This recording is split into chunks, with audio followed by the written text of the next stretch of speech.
Hello everyone, my name is Ethan De Vera.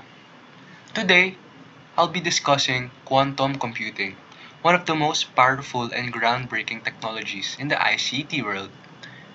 It is considered a technological marvel because it has the potential to change the future of computing and society. What is quantum computing? Quantum computing is a new type of computing that uses qubits instead of normal bits, while classical computers use zeros and ones. Qubits can be 0, 1, or both at the same time. Because of this, quantum computers can solve certain problems way faster than a regular computer. How quantum computers work?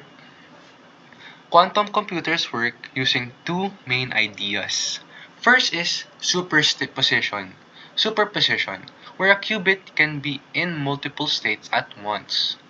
Second is entanglement. Entanglement is where qubits become connected and instantly affect each other. These powers allow quantum computers to calculate extremely complex problems. Why quantum computing is important? Quantum computing is important because it can solve problems that today's supercomputers would take thousands of years to finish. It can process huge amounts of data quickly, making it very useful for science, technology, and innovation. Real-world applications. Quantum computers have many real-world uses. In medicine, they help simulate molecules to create new drugs faster. In cybersecurity, they can both break old encryptions and help develop quantum-safe security.